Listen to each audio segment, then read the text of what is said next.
오늘은 2020년 4월 첫째 날 수요일입니다. 오늘 함께 나눌 하나님의 말씀은 사무엘하 마지막 장인 24장입니다.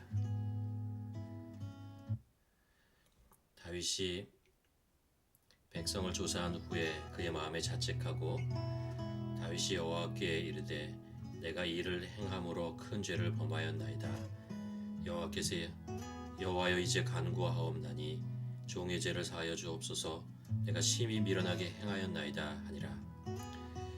다윗의 아침에 일어날 때에 여호와의 말씀이 다윗의 선견자 된 선지자 갓에게 임하여 이르시되 가서 다윗에게 말하기를 여호와께서 이와 같이 말씀하시기를 내가 내게 세 가지를 보이노니 너를 위하여 너는 그 중에서 하나를 택하라. 내가 그것을 내가 행하리라 하였다 하라 하니라. 갓이 다윗에게 이르되 왕의 땅에 7년 기근이 있을 것이니까 혹은 왕의 원수에게 쫓겨 석 달 동안 그들 앞에서 도망하실 것이니까 혹은 왕의 땅에 사흘 동안 전염병이 있을 것이니까 왕은 생각하여 보고 나를 보내신 이에게 무엇을 대답하게 하소서 하는지라. 다윗이 갓에게 이르되 내가 고통 중에 있도다 청하건대 여호와께서는 긍휼히 크시니 우리가 여호와의 손에 빠지고 내가 사람의 손에 빠지지 아니하기를 원하노라 하는지라.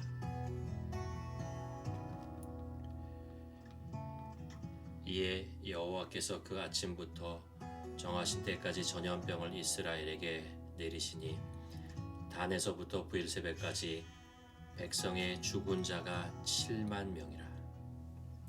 천사가 예루살렘을 향하여 그의 손을 들어 멸하려 하더니 여호와께서 이 재앙 내리심을 뉘우치사 백성을 멸하는 천사에게 이르시되 족하다 이제는 내 손을 거두라 하시니 여호와의 사자가 여부스의 사람 아라우나의 타작 마당 곁에 있는지라. 오늘 말씀은 사무엘하 24장 마지막 장입니다. 이틀 전 묵상에서 다윗의 아들 압살롬이 예루살렘을 점령하는 반역 사건을 보았습니다. 그때 묵상 질문에 이런 것이 있었죠. 하나님께서는 왜 끝까지 다윗의 편에 서시는가? 라는 것입니다. 사울과 다윗 그리고 압살롬과 다윗 이 모든 상황 속에서 늘 하나님께서는 다윗의 편에 서십니다. 오늘 본문은 이 관점에서 다시 한번 묵상해 보려고 합니다.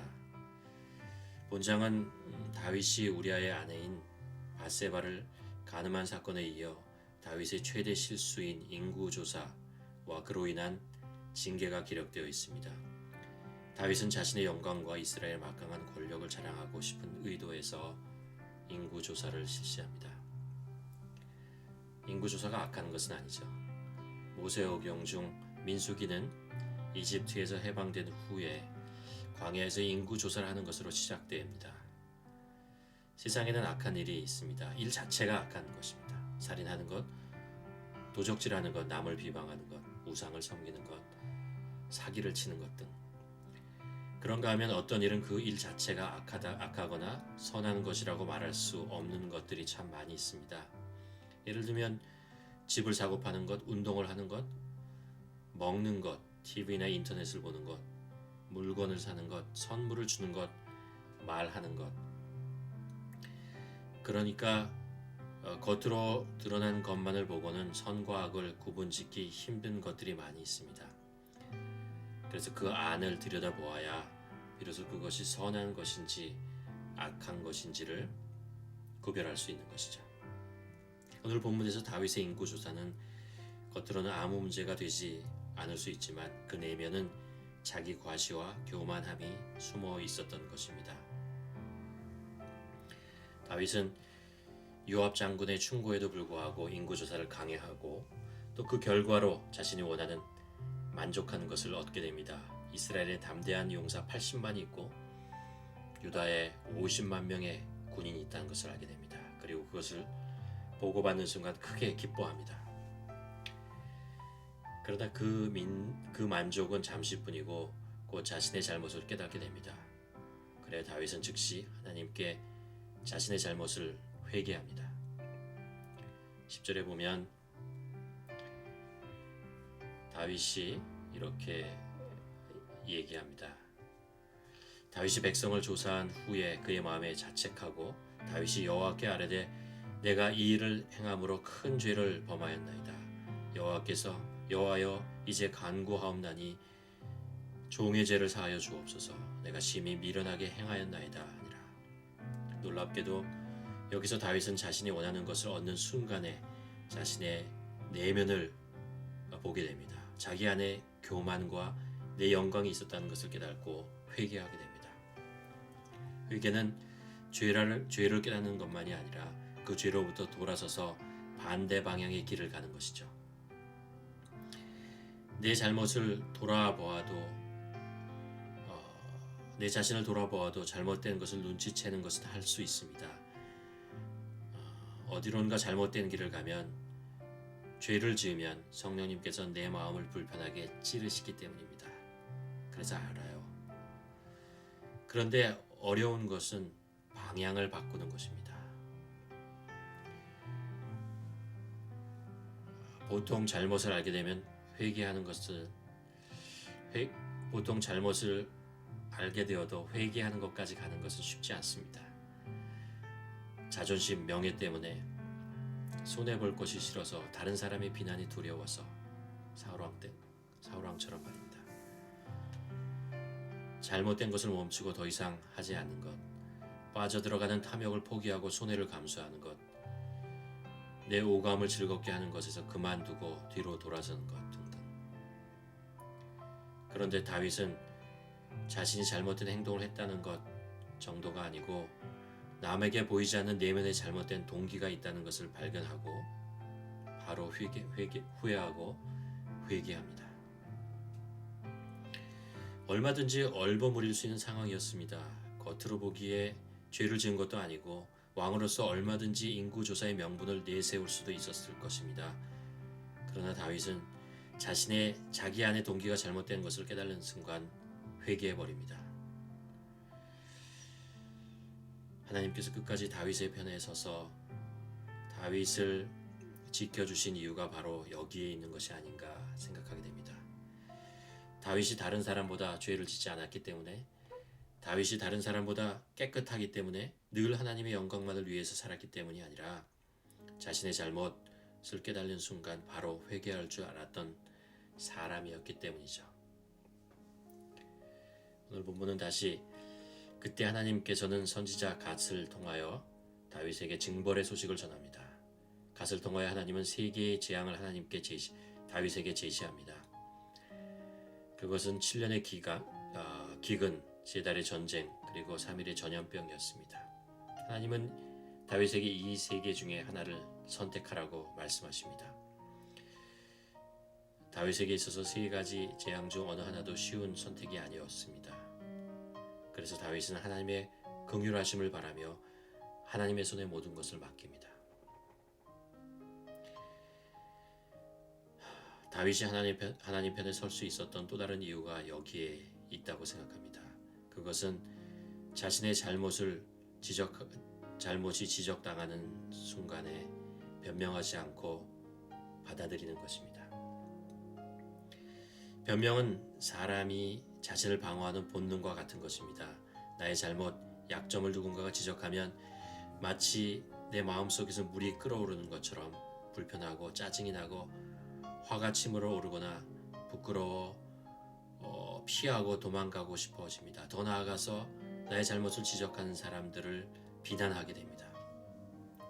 그래서 부정하고 변명하거나 무시하거나 외면해 버리려고 하죠. 그러나 그것은 문제를 해결하지 못합니다. 계속 문제를 키우는 것밖에 되지 않죠. 특별히 사회적 지위가 있는 경우는 잘못을 받아들이고 인정하는 것은 쉬운 일이 아닙니다. 그런데 다윗은 왕이었음에도 불구하고 밧세바와의 죄 때문뿐만 아니라 본문에서도 내면적 죄에 대해서도 누군가가 잘못을 지적했을 때 스스로 죄를 인정하고 회개합니다. 다윗은 정말 사람의 그 목소리에서 하나님의 음성을 분별할 줄 아는 그런 사람이었던 것 같습니다. 결국 하나님은 이스라엘 전역에 전염병이 퍼지게 하십니다. 7만 명이라는 엄청난 수의 이스라엘 백성이 일시에 죽어가게 됩니다. 이런 상황을 보면서 다윗은 더욱더 가슴 아파하고 자신의 잘못을 정말 눈물로 회개하며 하나님의 긍휼을 구하게 됩니다. 여기서 저는 하나님께서 다윗의 편에 서시는 또 다른 이유를 발견합니다. 그것은 다윗은 회개를 죄의 책임을 회피하는 수단으로 사용하지 않았다는 것입니다. 회개는 하나님께 죄를 지었다는 것을 깊이 뉘우치고 다시 하나님께 돌아가는 것이죠. 그리고 세상이 가하는 죄의 심판을 두려워하고 피하는 것이 아니라 차라리 하나님이 주시는 죄의 징계를 겸허하게 받아들이는 자세입니다. 그러면서 끝까지 하나님 아버지의 긍휼하심에 모든 것을 맡기는 믿음입니다. 세상의 심판은 나를 다시 회복하지 못하도록 짓누르지만 하나님의 징계는 처음에는 아프지만 나를 회복의 길로 인도하는 수단이 됩니다. 오늘 사건은 다윗에 대한 마지막 이야기입니다. 그런데 하나님의 마음에 합한 사람 다윗의 마지막 기록이 이렇게 된다는 것이 안타깝고 아쉽게 느껴집니다. 그러나 가만 보면 다윗의 삶에 대한 성경의 평가는 이미 23장에서 이루어집니다. 다윗의 마지막 고백, 그리고 그에게 있었던 수많은 용사들을 소개하면서 그가 정말 하나님의 복을 받은 사람이고 하나님의 은혜와 긍휼함을 받았던 그런 귀한 삶을 사는 사람이었다는 것을 평가하고 기록하고 있습니다. 그렇다면 왜 24장을 기록하는 것일까요? 24장은 무엇입니까? 왜 다윗의 그 인생에서의 두 번째 잘못을 굳이 기록하고 있는 것일까요? 저는 이 말씀을 보면서 이렇게 결론을 내리게 됩니다. 하나님의 관점에서 인간을 바라보는 다윗이 하나님의 마음에 합한 자가 될 수 있었던 것은 회개의 본이 되는 인생을 살았기 때문입니다. 회개가 다윗을 특별한 사람으로 만든 것이 아닌가 생각됩니다. 다윗의 후손들도 이런 다윗을 본받기를 원하시고 또 이 사건을 사무엘 하 마지막 장에서 읽고 있는 저에게도 그리고 여러분에게도 그래야 함을 가르쳐주고 있는 것이라 믿습니다.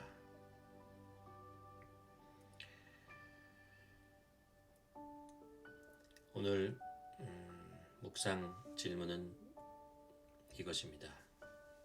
나에게는 다윗과 같이 나의 잘못에 대해 솔직하게 지적해주는 친구가 있는가? 혹시 나는 내 잘못보다 나를 칭찬해주는 사람들만 있기를 바라는 것은 아닌가?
저에게 듣는 귀, 겸손한 마음을 주셔서 하나님의 메시지를 분별할 수 있게 도와 주시옵소서.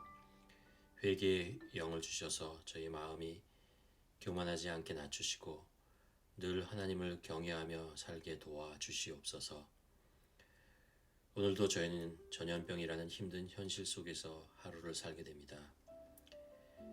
그러나 현재의 상황을 두려워 떨지 않도록 믿음을 주시고 이 상황을 통해 말씀하시는 하나님의 음성을 듣기 원하며 내 자신의 내면을 살피고 하나님께 더 가까이 가는 하루가 되게 하여 주시옵소서.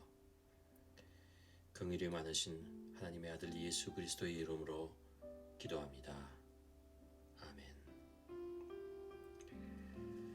오늘은 4월 첫째 날입니다. 오늘도 하나님이 주시는 긍휼하심, 하나님이 베푸시는 은혜, 그것을 우리가 기대하며 살기를 원하고 또 하나님의 보호하심으로 우리가 담대함으로 하루를 살아가는 우리 모두가 되기를 주님의 이름으로 간절히 축원합니다.